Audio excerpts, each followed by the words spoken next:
संसार में सब कुछ पैसा नहीं है मेरे भाई बहनों, ध्यान रखिएगा। जहां तक परिवार, भाई भाई का प्रेम, परिवार का आपस में स्नेह प्रेम की जहां बारी बारी आती है, वहां रुपया पैसे से उसको नहीं तौला जा सकता है और ना ही खरीदा जा सकता है। और जहां इसके बीच में रुपया पैसा अगर आता है तो फिर वह परिवार की शक्ति कमजोर हो जाती है। परिवार में तो अपने से ज्यादा बढ़ करके एक दूसरे के प्रति त्याग का भाव, समर्पण का भाव जो है, प्रेम का भाव व्यक्ति के अंदर होना चाहिए, तब संबंध टिकते हैं। एक तरफा कोई निभाना चाहे तो नहीं होता है। चार भाई हैं तो चारों भाइयों को चाहिए, माता पिता को भी चाहिए कि परिवार को संगठित रखने के लिए कैसा हमें जीना है, कैसा हमें करना है, कैसा पुत्रों को, भाइयों को, माता पिता का जो है बहुत बड़ा कर्तव्य होता है कि भाइयों के अंदर आपस में प्रेम के भाव कैसे पैदा करें।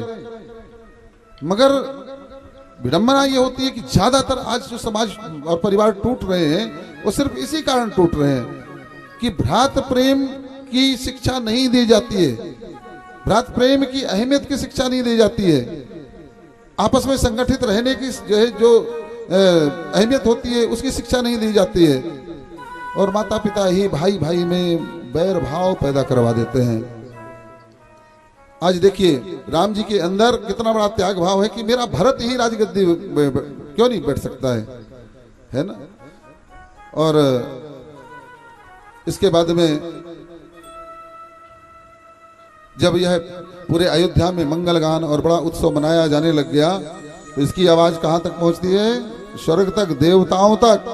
देवताओं ने कहा कि क्या हो गया भैया, अयोध्या में इतना मंगल गान क्यों हो रहा है, क्यों इतना जो उत्सव मनाया जा रहा है? बोले भाई जो है कल भगवान श्री राम जी को अयोध्या का राजा बनाया जाएगा,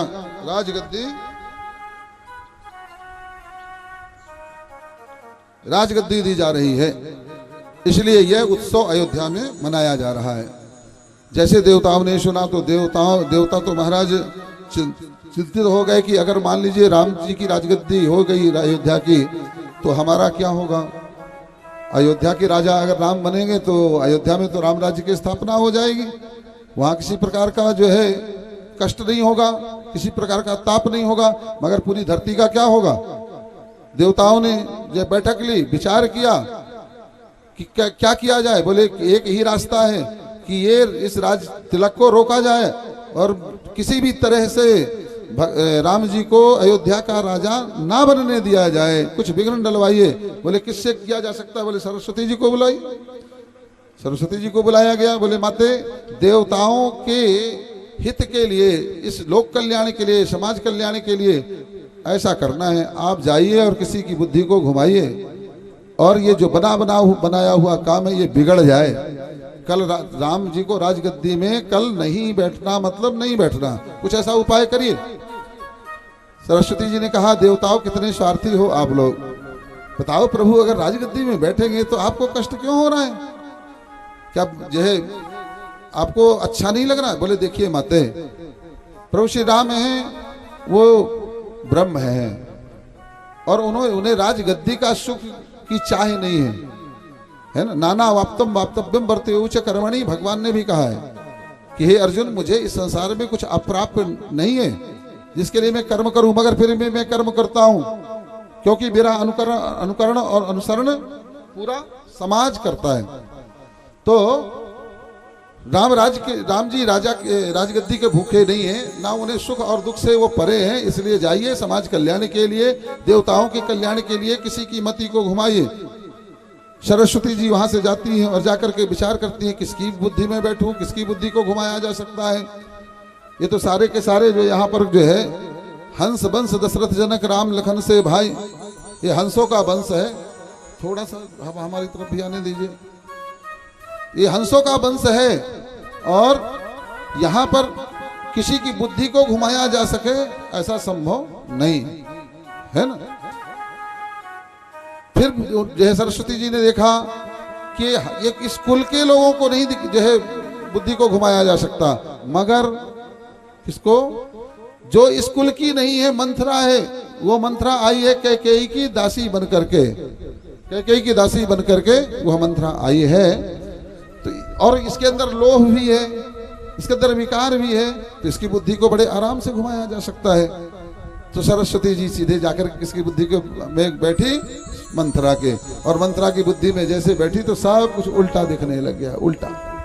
अब उसको लगता मंथरा को कि किसी तरीके से ये जो रचना रची हुई है ये बिगड़ जाए, और जाकर के कैकेयी के पास में जाती है और बैठ करके त्रियाचरित करते हुए मुंह फुला करके और जो है बैठ गई, कुछ बोलती नहीं है। कैकेयी ने कहा मंथरा क्या बात है, क्या हुआ, सब कुछ ठीक ठाक तो है, कुछ बोल, क्यों मुंह फुला करके यहाँ वहाँ मुंह बिचका करके और बैठी हुई है, क्या हो गया, घर परिवार में सब कुछ ठीक ठाक है, महाराज ठीक है, राम जी ठीक है, कौशल्या जी ठीक है?